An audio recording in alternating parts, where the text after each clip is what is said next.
Hey guys, MC Fix here. I'm going to show you how to put on new tie rods on both the right and the left side fronts on a 2006 Honda Ridgeline. Please watch this whole video to see all the tools, supplies, the tips and tricks on how to get this done. Oh, then also make sure you go get an alignment afterwards. That is actually really helpful, but this should get it about as close as you possibly can without having to get an alignment if you really want to save money, but I encourage you to go ahead and get that alignment. Here are the tools and supplies you're going to need to change this tie rod. This is the old one.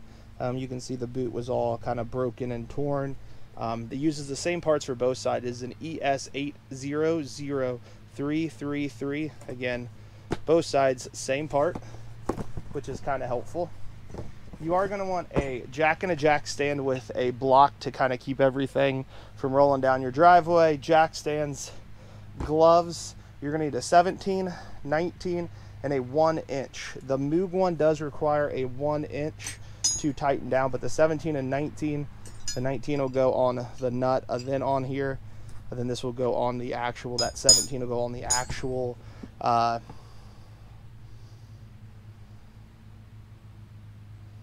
it'll go on the shaft. Then you're going to want one of these. This is actually a breaker for tie rods, and so that will go up underneath, and as you push this up it will pop this out. Very helpful to have that tool right there. I do know some people use a pickle fork. I don't think they work as well. Typically it's harder to kind of get around and not mess up the boot if you are planning on saving it. Go ahead and get some pliers because you do have a cotter pin. You can choose whatever kind you like. Paper towels. Also, you are going to need to break off the lug nuts, and so that is a 22 millimeter, and you will want something to tighten back down. I use a torque stick on my impact gun. And that is all the tools and supplies that you need to go ahead and change out your tie rod. Went with Moog, really good brand, and that should last pretty much the rest of the life on this vehicle. We're gonna go right on into how to change this. And I almost forgot, you're gonna also need a grease gun and a 7 millimeter for the grease little nipple at the top. I like to go ahead and put a block in right away and kick that back to where it doesn't have any rollback. My driveway does slope that direction a little bit.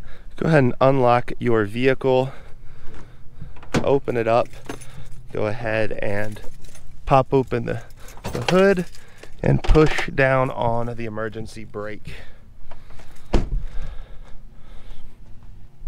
So now that we're under here, we're going to go ahead and jack up on this point. Your emergency brake is already on, and so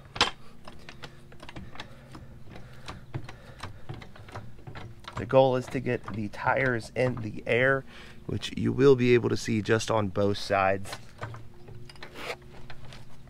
And you just keep pumping this up.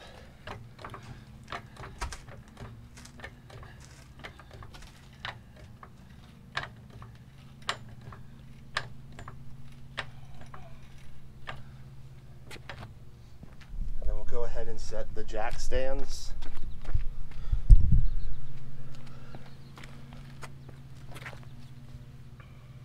So you're going to look for the frame of the vehicle.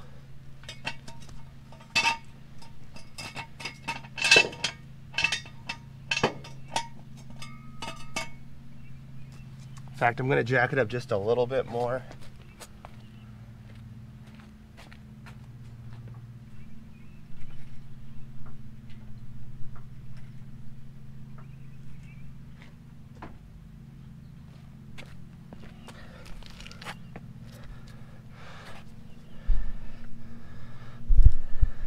So you go ahead and take your jack stand and put it up under the frame of the vehicle. It's probably hard to see that angle, but it's up under there.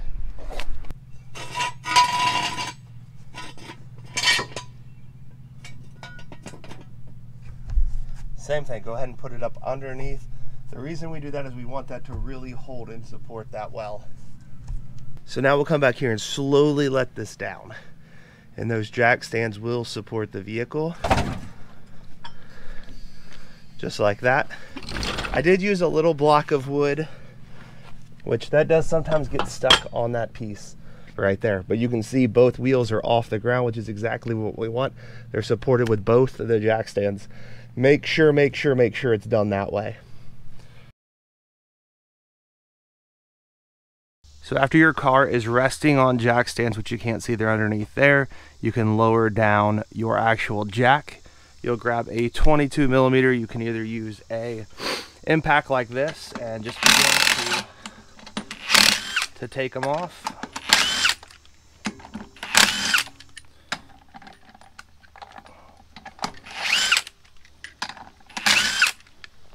Then go ahead and set these off to the side. And we'll go ahead and get the wheel off, and we'll put that to the side as well. So we're gonna go ahead and tackle the tie rod. You're gonna need a few different tools for this, but the first thing we wanna do is go ahead and break this nut loose. So you have what looks to be the end of it here, as you can see, and then there's a nut, and then there's another piece right here on the shaft. And so the shaft is a 17 millimeter. And so you're gonna need something to hold the shaft and break this nut loose. And so that is a 19 millimeter.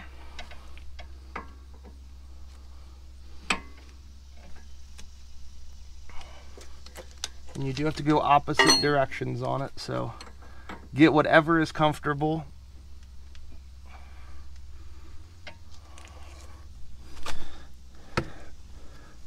So what I'm going to do is I'm going to put this to where it hits the drive shaft, and then this right here, and pull up on it. Ah, there it goes. Okay, it just broke. And so I'm actually going to kind of put it almost all the way back down to tight. We just want to go ahead and break that before we take this off down here. So you can go ahead and remove the two of those. And the next thing is we got to get this off the bottom. And so it's a cotter pin.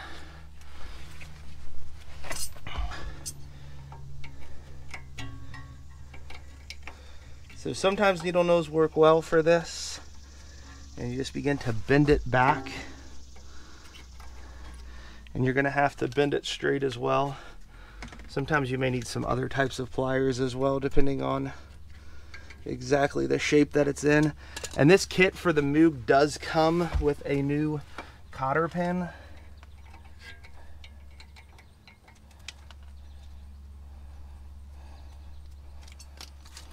And you have to pull the cotter pin out the back side of it, which is not easy to show you because the camera is kind of in my way. So I'm just gonna do my best.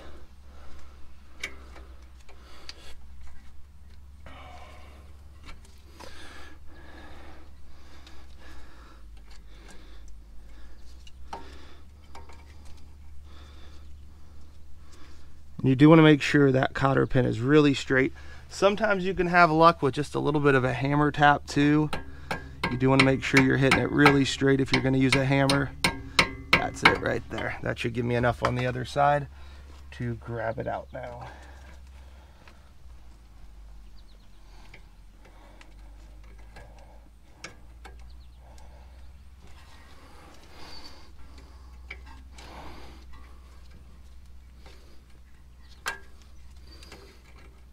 And some of these cotter pins, this one's been in there for 225,000 miles, so it has really been in there a while.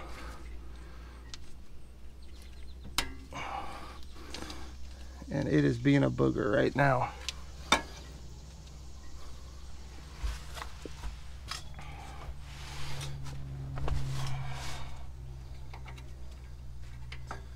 Yeah, I accidentally broke it too.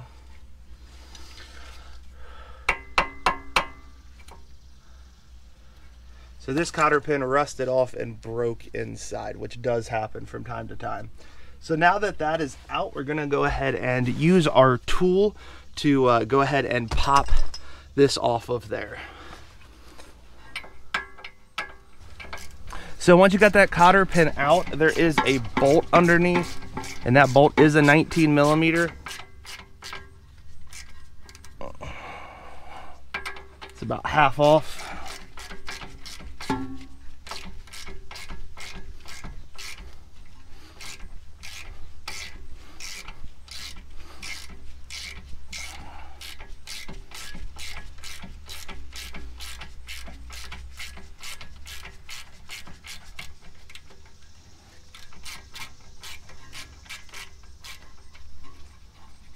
Then once that is off, you can go ahead and put that aside. It does come with a new castle nut on this. And so the next thing you need to do is go ahead and grab this tool. This tool will go around, go underneath the boot, and will connect on the bottom of the bolt. And I believe this is a 19 millimeter as well. And so you are going to tighten this one down. And as you tighten it, it will push that bolt up and it should pop, or at least come out. Sometimes it doesn't always. There, it popped right there.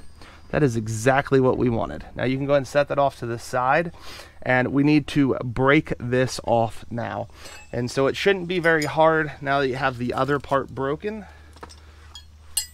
because we already broke the nut. So we're going to grab this right here, and it should be the same size if it is the original one. There it is, just one turn, and then you can just finish it by hand.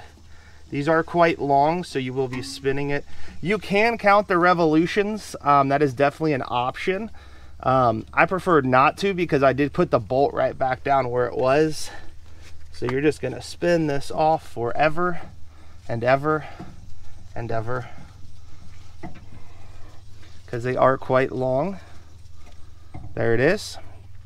Also, look at the size comparison.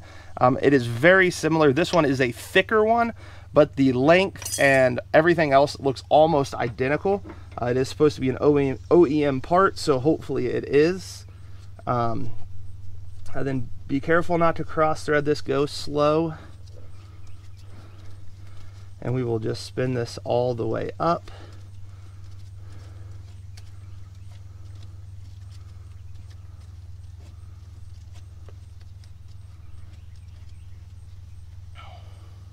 And so what I like to do next, this is a lot bigger size.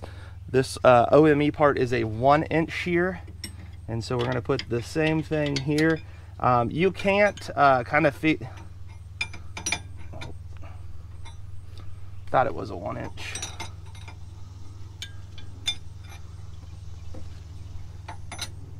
Yeah, it is. And so there is a spec, but you really can't figure that out. So I just go hand tight right there on it. And then I'll also put this back on tight as well.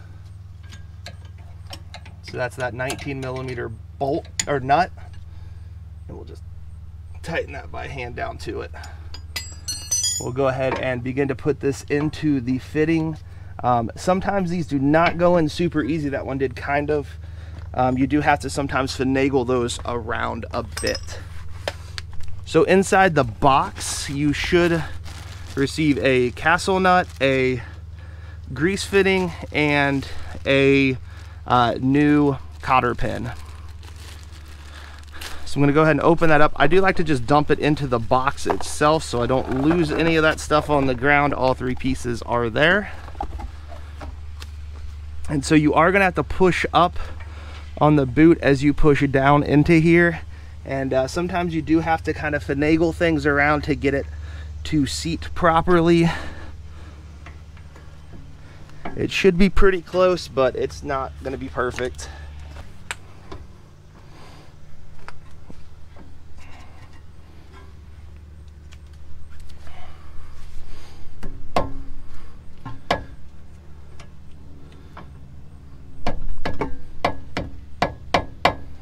So sometimes it helps if you have a hammer. This is just a rubber mallet hammer. Sometimes that can beat it into place. Other times you may have to pull it back out without damaging threads and kind of move the ball joint around a touch.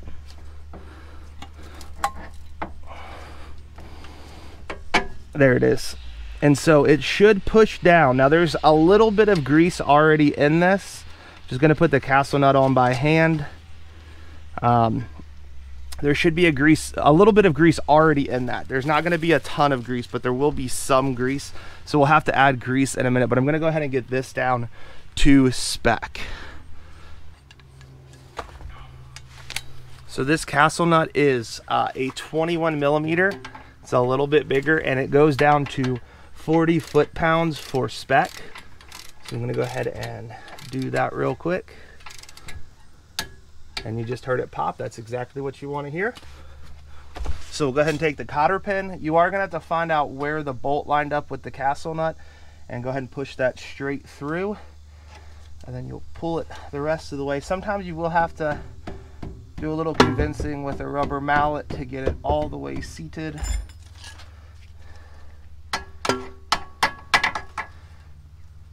There it goes. And then we will push it one way and push it the other way.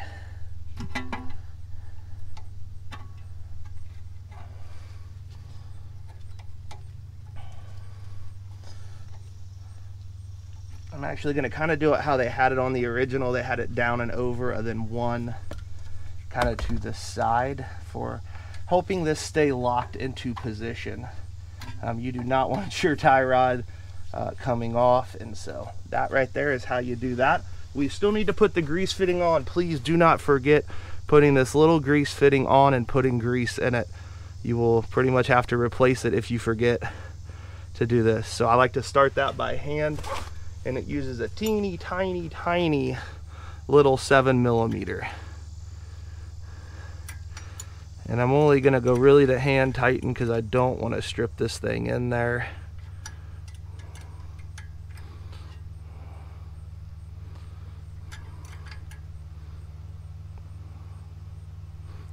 One little extra push, that should be good. Then we're gonna use a little grease gun and fill this boot up with grease. You should start to see it expand when it's getting full.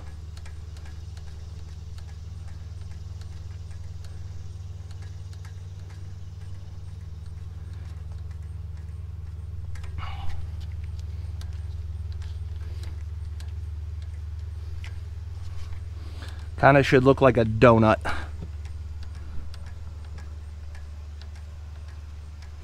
this is also something good to check whenever you're under your car for any other maintenance.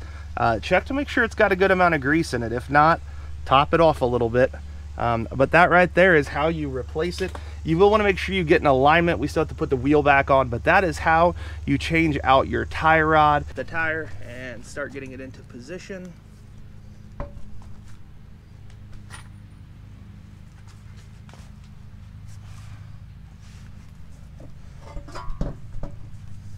Get the circles lined up with the studs. I like to go ahead and put these on by hand, at least 3 or 4, maybe 5 spins to make sure we're not going to strip them when we use the 22mm with the impact gun with a 100-pound torque stick on it.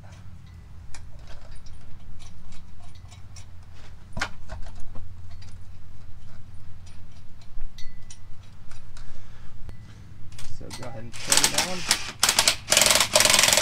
I do like to go in a star pattern when I do this.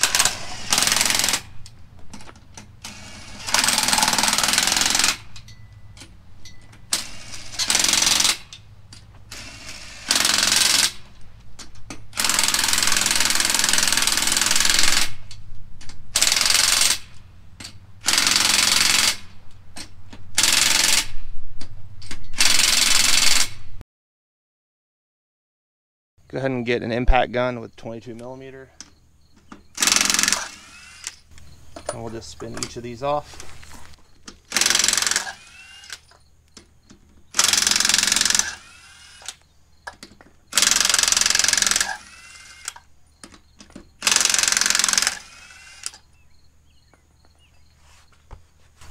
We'll go ahead and take the tire off.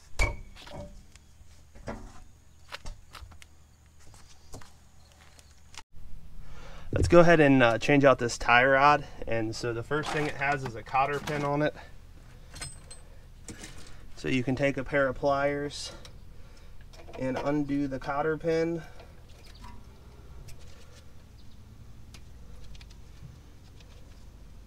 And if you push it together, you can either use the pliers or your hand and slide that right out.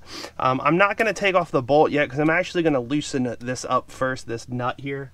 And I believe it's a 19mm, and this should be a 17mm.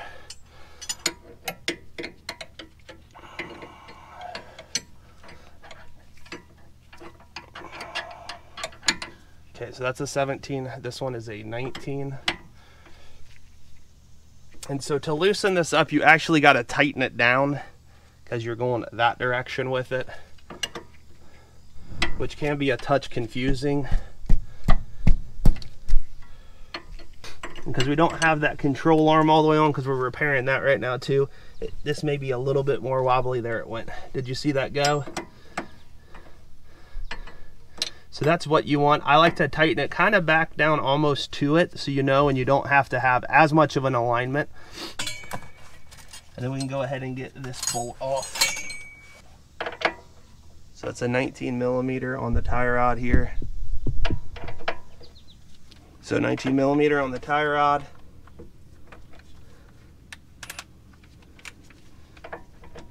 I'm just using an impact gun just to make it quick. And that bolt came straight off. And so that doesn't normally happen. Sometimes that will allow you to do that.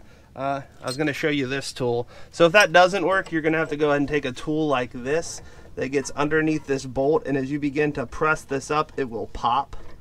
But it didn't work this time, so that's life. So with this tie rod, the part we're actually going to change is past this nut. And so hopefully we're able to, I believe it should be a 19 millimeter. Yep, there it goes. So that just popped right off. The reason we left the nut up there is because that's where we're going back with this at.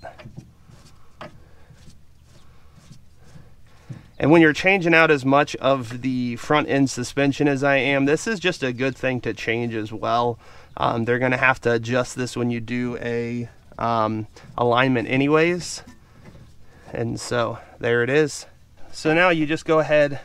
Sometimes it's good to compare the sizes. These ones are relatively identical in size, so that is helpful for alignment purposes. So you just go ahead and spin this back on.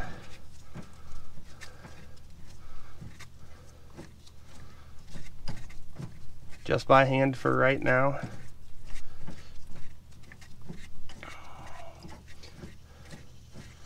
And so this Moog part does have one thing that's different than the original part, and I'll show you that in 1 second. This right here, I believe, is a 1 inch.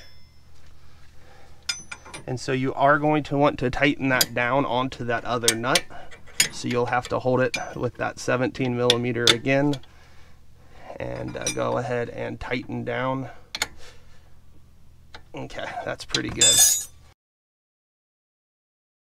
So now that you've got that spun on, you're going to go ahead and lift up on here and push down and into place.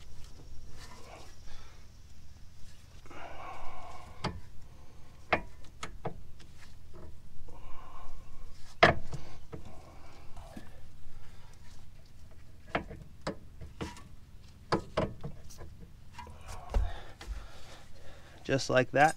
You can go ahead and spin on the new castle nut.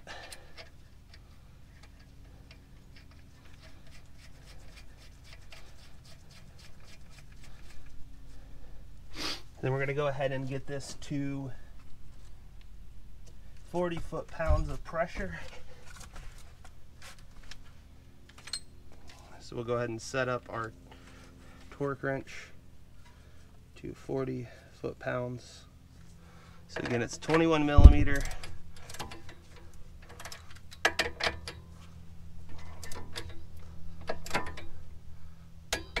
There it is. We're going to put that grease fitting on the top. And so you just spin it down. It's a 7 millimeter. So I'm going to go to hand tight and then about a quarter turn more. Now then we'll go ahead and get our grease gun.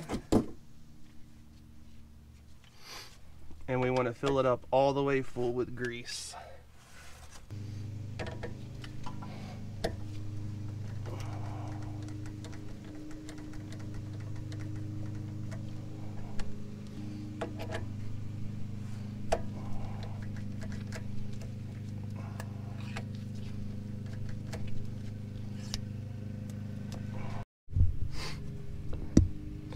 So as you continue to pump this full, and it's pretty full now, you can see that it's no longer, and even you'll get a little bit of residual coming through, which is totally fine. Make sure you go ahead and clean off all that grease. That way it's nice and clean and ready to rock and roll. So that's what you're looking for, nice and full on your grease. And there's one last thing to do, is go ahead and get your cotter pin in. Now there are some times that you may have to loosen up just a touch on what you had done to be able to get this to go in. So I do need to loosen up just a little bit. Oh, that was too much. No, it wasn't. That's perfect. So just go ahead and grab your cotter pin and begin to push it in and through.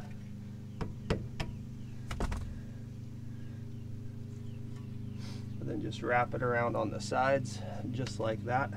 So that's all set up, ready to rock and roll. You'll just go ahead and put your wheel back on and go ahead and get in alignment. Go and grab your tire and go ahead and put it in. I like to spin each of the lug nuts by hand.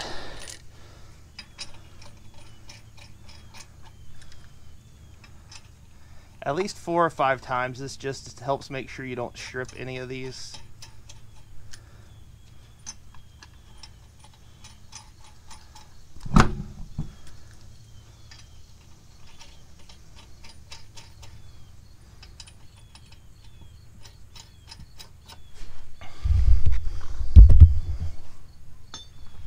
Gonna use a 22 millimeter 100 foot-pound torque stick.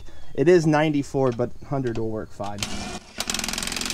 I like to go in a star pattern to make sure that they're evenly tightened.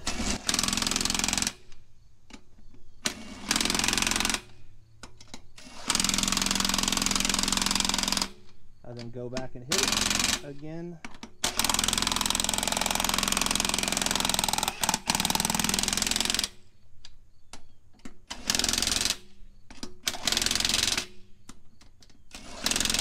I do this at least 3 times.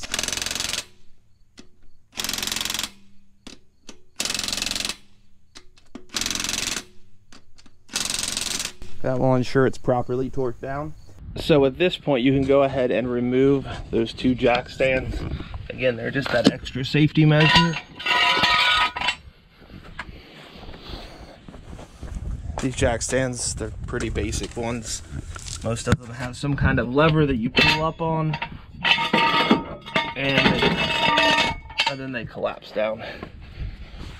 Lower this down a little bit, turn it to the left just slowly, and everything kind of comes down. If this was helpful, please like and subscribe. Please comment if you do have any questions. I hope this was really helpful for you. I'm going to have both sides of this in this video, so thank you guys so much for watching.